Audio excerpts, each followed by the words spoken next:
بسم اللہ الرحمن الرحیم۔ سامعین مکرم، اللہ رب العزت نے قرآن کریم میں جگہ جگہ تحقیق کرنے کا حکم دیا۔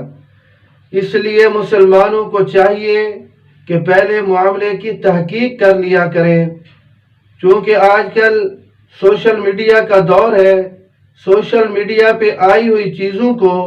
شیئر کرنے سے پہلے ان کی تحقیق ضروری ہے،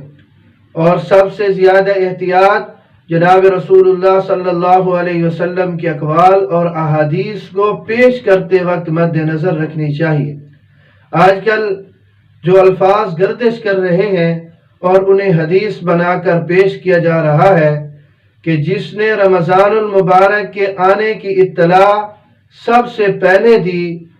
اس کے متعلق یہ فضیلت بیان کی جاتی ہے کہ اس پر دوزخ کی آگ حرام ہے، اس پر جہنم کی آگ حرام ہے، یا اس کے لیے جنت واجب ہے۔ اس قسم کے الفاظ حدیث میں موجود نہیں ہیں، نہ کسی صحیح حدیث میں، نہ کسی ضعیف حدیث میں، اور نہ ان کتب میں موجود ہیں جو لکھی گئی ان احادیث پر، ان الفاظ پر کہ جنہیں ہم احادیث کے طور پر پیش کرتے ہیں، یعنی بنی بنائی ہوئی، گھڑی ہوئی، جو لوگوں نے بنا لی ہیں اپنی طرف سے، ایسی کتب میں بھی، یعنی جنہیں موضوعات کہتے ہیں، موضوع حدیث کے نام سے بھی کوئی ایسی حدیث موجود نہیں ہے۔ اور یہ بڑی سخت اس پر وعید ہے کہ جو جناب رسول اللہ صلی اللہ علیہ وسلم سے بات ثابت نہ ہو اور اس کو ہم حدیث بنا کر پیش کریں۔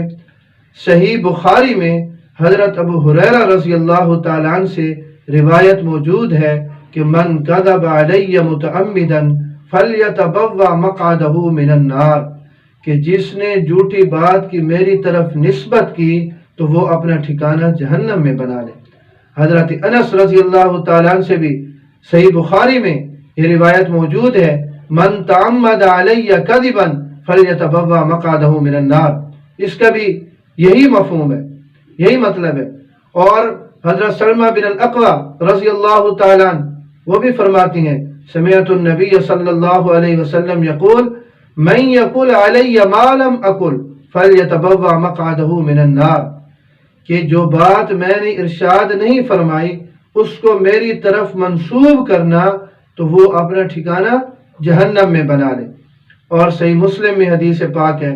کہ حضرت سمرہ بن جندب رضی اللہ تعالیٰ عنہ وہ فرماتی ہیں، من حدث عنی بحدیث یرا انہ کذب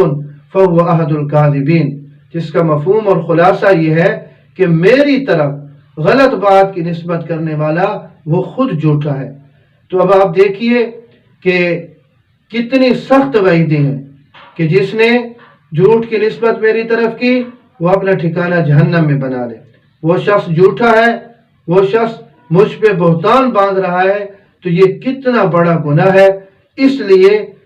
سب سے زیادہ احتیاط جناب رسول اللہ صلی اللہ علیہ وسلم کے اقوال اور احادیث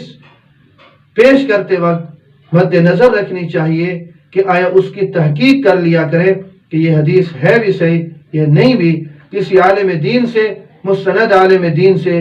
یا کسی مستند مدرسے میں جا کر اس کی تحقیق کر لیا کریں کہ آیا یہ حدیث ہے بھی صحیح یا نہیں، تاکہ